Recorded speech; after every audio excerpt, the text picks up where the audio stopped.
কলকাতায় আবাসিক হোটেলে আগুনে ৫ বাংলাদেশি নিহত, পরিচয় শনাক্ত হওয়া ৪ জনের বাড়ি কুষ্টিয়া।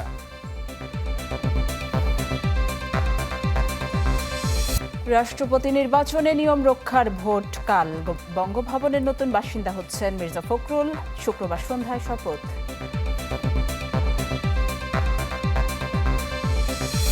আগস্ট জুড়ে থাকবে গ্যাসের সংকট, এলএনজি আমদানিতে অনিশ্চয়তা কাটতে পারে সেপ্টেম্বরে।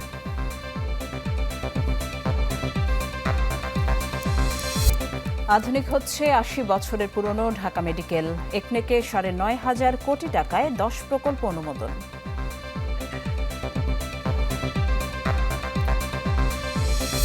র্যাব বিলুপ্ত করে এসআরবি, বাহিনীর নাম বদলি সমাধান নয়, রাজনৈতিক হস্তক্ষেপের বাইরে রাখার তাগিদ।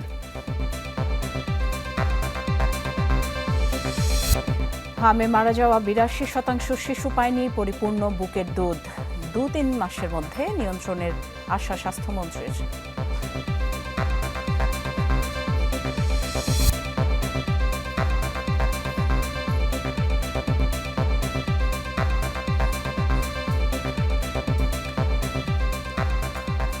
আমন্ত্রণ চ্যানেল 24-এর রাত 10টার খবরে। আপনারা শুনছিলেন একেএস সংবাদ শিরোনামগুলো। আপনাদের সাথে আমরা দুজন আছি, আমি ফারজানা নিশি এবং রহমান রাশেদ। পশ্চিমবঙ্গের কলকাতায় একটি আবাসিক হোটেলে আগুনে পুড়ে প্রাণ হারিয়েছে নারী শিশু সহ ৯ জন। নিহতদের মধ্যে ৫ বাংলাদেশিকে শনাক্তের কথা জানিয়েছে কলকাতার উপদূতাবাস। পরিচয় এখন পর্যন্ত ৩ জনের জানা সম্ভব হয়নি। দগ্ধ হয়েছে আরও ৬ জন, তারা সবাই চিকিৎসার জন্য ভারতে গিয়েছিলেন বলে জানা গেছে। চিকিৎসার জন্য কলকাতায় গিয়ে ফিরতে হচ্ছে নিথর দেহে। ভাগ্যের নির্মমতায় নিউ মার্কেটের হোটেল শিখাইনে এক রাতে অগ্নিদগ্ধ হয়ে ঝরল ৯ প্রাণ, যাদের মধ্যে অন্তত ৫ জনই বাংলাদেশি। অপরিকল্পিতভাবে গড়ে ওঠা হোটেল শিখাইনে সেই রাতে অবস্থান করছিলেন অন্তত ৮৯ জন, যাদের মধ্যে বাংলাদেশি ২৫ জন। মঙ্গলবার মধ্যরাতে হঠাৎই ভবনে ছড়িয়ে পড়ে আগুন। দমকল বাহিনীর ২ ঘন্টার চেষ্টায় আগুন নিয়ন্ত্রণে আসলেও যারা ভবন থেকে বের হতে পারেননি তাদের সবাই মারা যান, যাদের মধ্যে আছেন একাধিক নারী ও শিশু। তবে কলকাতায় নিযুক্ত বাংলাদেশ উপদূতাবাসের দাবি ৮ জনই বাংলাদেশি। বাংলাদেশে পররাষ্ট্র মন্ত্রণালয়ের সাথে যোগাযোগ করে এবং তাদের পরিবারের সাথে যোগাযোগ করে তাদের মৃতদেহ কী করে ঢাকায় পৌঁছানো হবে সে ব্যাপারে আমরা পরবর্তী ব্যবস্থাটা গ্রহণ করি। দুর্ঘটনার পর আতঙ্ক বেড়েছে কলকাতায় অবস্থানরত অন্যান্য পর্যটকদের। ঘটনার পর নিউ মার্কেটের একাংশে বন্ধ রয়েছে বিদ্যুৎ সরবরাহ। হোটেলের রুম 4 তলায়, রিসিপশন 2 তলায়, ওঠার ব্যবস্থা ছোট লিফট, কোনো ফায়ার এক্সটিংগুইশার নাই, কিচ্ছু নাই, বের হওয়ার কোনো ইমার্জেন্সি এক্সিট নাই। এই ধরনের হোটেলগুলো ব্যান করে দেওয়া উচিত। মহিলা চিল্লাবেলা করতেছে আগুন লাগছে আগুন লাগছে, ওরা আমি বুঝতেছি না আর কি, ভিতরটা অনেক চিল্লাবেলা শুনতেছি নিচে, পরে জানালাটা খুললাম।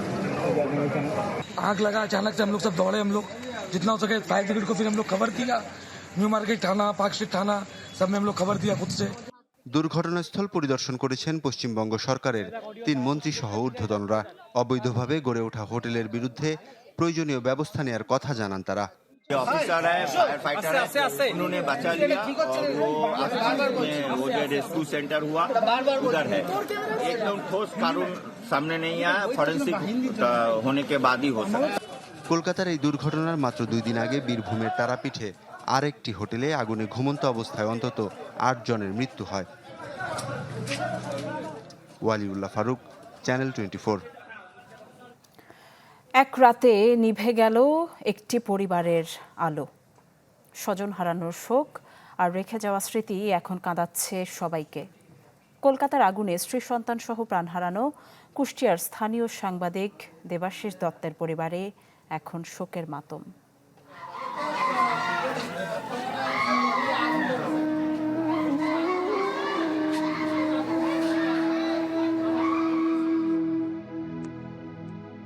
চারপাশে রয়েছে অনেকেই, শুধু নেই সবচেয়ে প্রিয় আপনজন।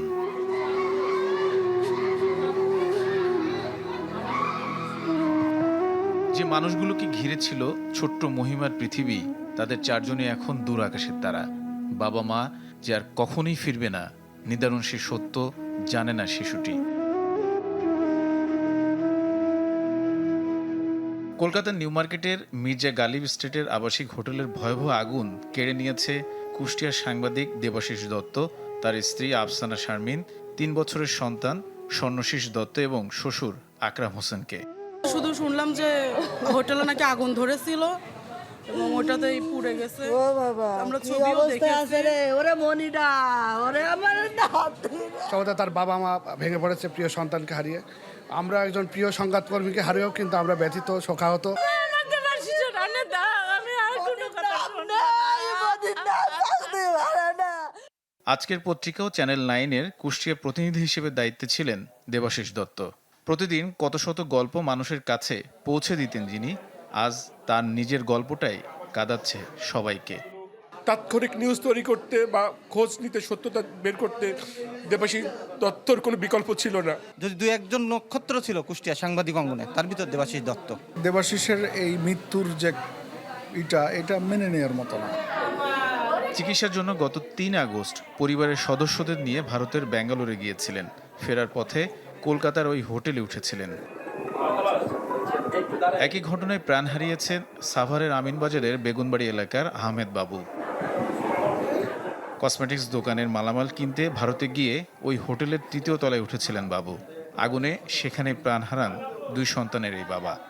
যেরকম অ্যাক্সিডেন্ট করছে, ছবি পাঠালে কি শনাক্ত করতে পারবেন? তো বললো যে পাঠান। তো ছবি পাঠানোর পর সাথে সাথে আমরা শনাক্ত করতে সম্মত হয়েছে। খুব আফসোস করলো, আমাদের খুব কাছের বন্ধু ছিল, এটা আমরা মেনে নিতে পারতেছি না। এখন নিহতদের মরদেহগুলো দ্রুত দেশে ফিরিয়ে আনতে সরকারের পাশাপাশি সংশ্লিষ্টদের প্রতি আহ্বান জানিয়েছে পরিবারগুলো।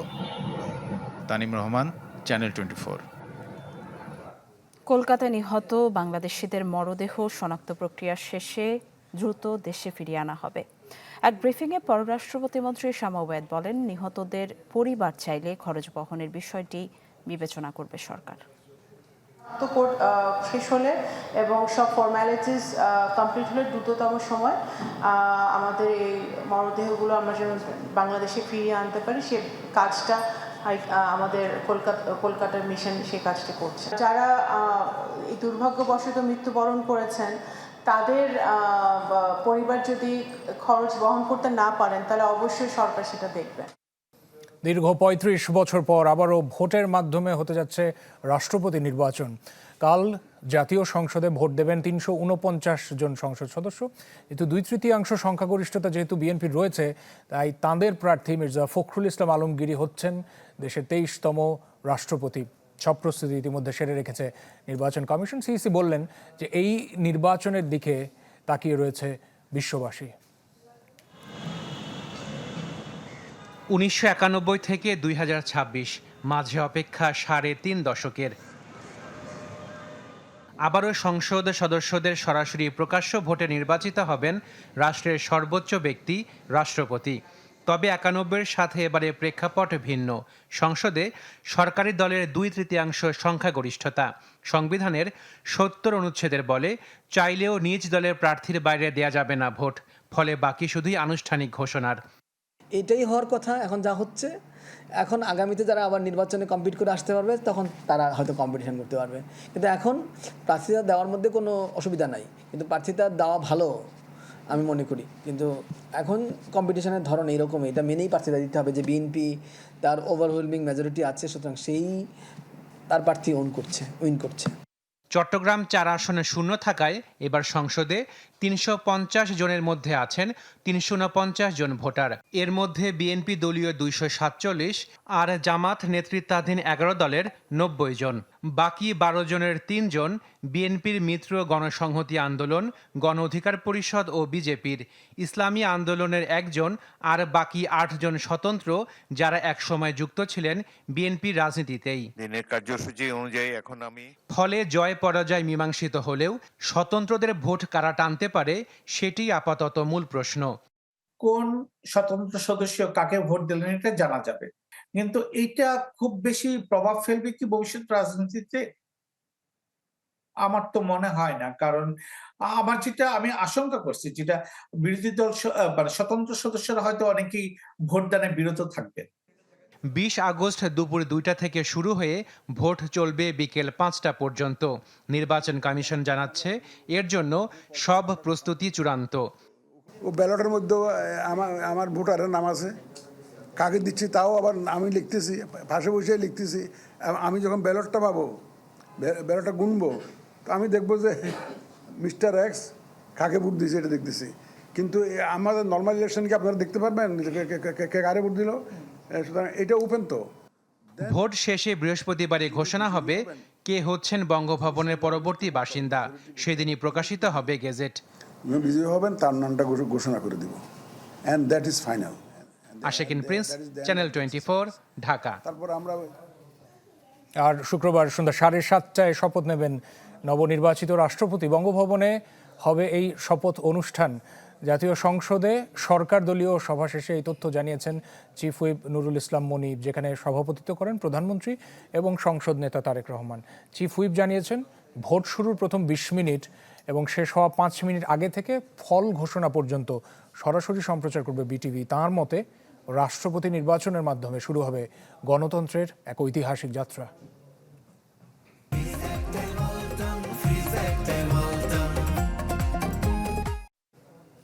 অবশেষে আধুনিকায়ন হচ্ছে ঐতিহ্যবাহী ঢাকা মেডিকেল কলেজ।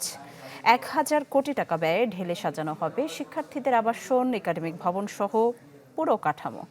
জাতীয় অর্থনৈতিক পরিষদের নির্বাহী কমিটি একনেক সভায় প্রায় 9.5 কোটি টাকায় অনুমোদন দেওয়া হয় 10টি প্রকল্পের। চিকিৎসা শিক্ষার ঐতিহ্যবাহী প্রতিষ্ঠান ঢাকা মেডিকেল কলেজ। তবে পর্যাপ্ত আবাসন সুবিধা সহ নানা সমস্যায় জর্জরিত প্রতিষ্ঠানটি। 8 দশকের পুরনো ভবনে চলছে পাঠদান। এমন অবস্থার পরিবর্তনে মাস্টার প্ল্যান বাস্তবায়ন চায় সরকার। বুধবারের একনেক সভায় অনুমোদন পেয়েছে স্থাপনা প্রতিস্থাপন ও পুনর্নির্মাণ প্রকল্প, যার আওতায় নির্মাণ করা হবে 3টি 15 তলা ও 2টি 4 তলা ভবন। প্রকল্পের ব্যয় 1154 কোটি টাকা। বাস্তবায়নের সময় 4 বছর। এছাড়া ঢাকাসহ 10টি মেডিকেল কলেজে 19টি হোস্টেল নির্মাণ প্রকল্পের অনুমোদন দেয়া হয়। এটা সম্পূর্ণ জিওবি ফান্ডে কিংবা অর্থায়নে এই প্রকল্প বাস্তবায়িত হবে। 2026 সেপ্টেম্বর থেকে 2030 সালের আগস্ট পর্যন্ত এর সময়সীমা নির্ধারণ করা হয়েছে। সড়ক, পানি সম্পদ, বিদ্যুৎ, প্রাণী সম্পদ ও গ্রামীণ যোগাযোগ সহ বিভিন্ন খাতের 10টি প্রকল্পের অনুমোদন দেয়া হয়। মোট ব্যয় প্রায় 9,333 কোটি টাকা। ফিরিয়ে দেওয়া হয় জ্বালানি সংকট মোকাবিলায় তড়িঘড়ি করে নিতে যাওয়া 1,500 কোটি টাকার 2টি প্রোডাক্ট অয়েল ট্যাঙ্কার কেনার প্রকল্প। এই প্রকল্পটি আসলে অনুমোদিত না হওয়ার কিংবা সিদ্ধান্ত না হওয়ার কারণ হচ্ছে কিছুটা বলতে পারেন যে স্থগিত আছে, কারণ প্রায় সমজাতীয় একটি প্রকল্প মাননীয় প্রধানমন্ত্রী যখন চীন সফরে গিয়েছেন তখন আরো 4টি এইরকম জাহাজ কেনার ব্যাপারে একটা এমওইউ সাইন হয়েছে। প্রকল্প ব্যবস্থাপনায় জবাবদিহিতা নিশ্চিতে প্রধানমন্ত্রীর তাগিদের কথাও জানান মন্ত্রী। প্রকল্প মনিটর করা হবে কোন প্রকল্প কোন অবস্থায় আছে। দেলোয়ার দোলন, চ্যানেল 24, ঢাকা। ভারতের সাথে বাংলাদেশের সম্পর্ক হবে সমমর্যাদার ভিত্তিতে। এর বাইরে কিছু হলে সরকার সায় দেবে না, একথা জানিয়েছেন প্রধানমন্ত্রীর রাজনৈতিক উপদেষ্টা রুহুল কবির রিজভী। তিনি বলেন, যে কোনো ষড়যন্ত্র ও প্রতিবন্ধকতা শক্ত হাতে মোকাবিলা করবে বিএনপি। আমাদের প্রধানমন্ত্রী তিনি সম্পর্ক রাখবেন, তিনি যাবেন, আমরাও সবাইকে আমন্ত্রণ জানাবো, কিন্তু ভিতরে যদি কোনো শর্ত থাকে তাহলে সেই শর্ত দিয়ে কখনো বন্ধুত্ব হয় না। বন্ধুত্ব হবে আমরা প্রত্যেকের স্বাধীনতা এবং সার্বভৌমত্বে বিশ্বাস করব, প্রত্যেকের সার্বভৌমত্বকে সম্মান করব। আগস্ট জুড়ে থাকবে গ্যাসের সংকট। এলএনজি আমদানিতে অনিশ্চয়তা কাটতে পারে সেপ্টেম্বরে। জ্বালানি পরিস্থিতি সার্বিক চালচিত্র বিশ্লেষণ করে এমন আভাসই পাওয়া যাচ্ছে। এদিকে গ্যাসের মজুদ ফুরানোয় বন্ধ রয়েছে এক্সিলারেট এনার্জি সরবরাহ। এর আগে দুপুর 12টা পর্যন্ত এলএনজি সরবরাহ ছিল 66 কোটি ঘনফুটের মতো। সব মিলিয়ে 380 কোটি ঘনফুট গ্যাসের চাহিদার বিপরীতে সরবরাহ হয়েছে 228 কোটি ঘনফুট।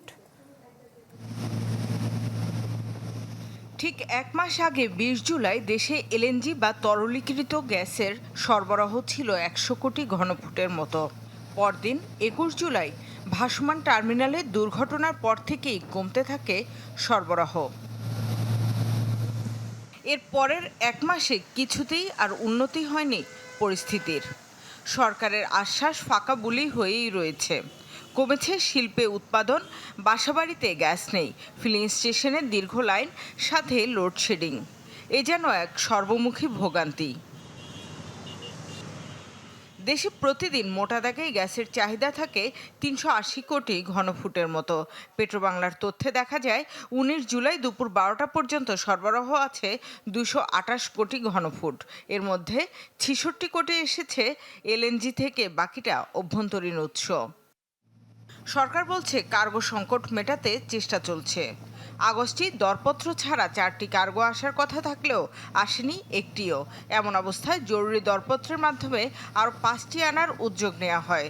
তবে দুটির জন্য ব্রিটিশ পেট্রোলিয়াম আগ্রহ দেখালেও বাকি 3টিতেই দর পাওয়া যায়নি। গ্রিডে যাতে যেটুকু গ্যাস পাওয়া গিয়েছে বিভিন্ন জায়গায় ভোলাতে রয়েছে এবং দেশের স্থলের ভাগে যে গ্যাসগুলো রয়েছে সেটা তাড়াতাড়ি যদি এগুলোকে সংযুক্ত করা যায় তাহলেও কিন্তু অল্প সময়ের ভিতরে আরও কিছুটা উৎপাদন বাড়ানো যায়। পেট্রোবাংলা জানায় 20 আগস্ট ফের আরেকটি কার্গো আসার কথা। যদিও পুরো সংকটের তথ্য উপাত্ত নিয়ে গণমাধ্যমে কথা বলতে নারাজ কোনো কর্তৃপক্ষই।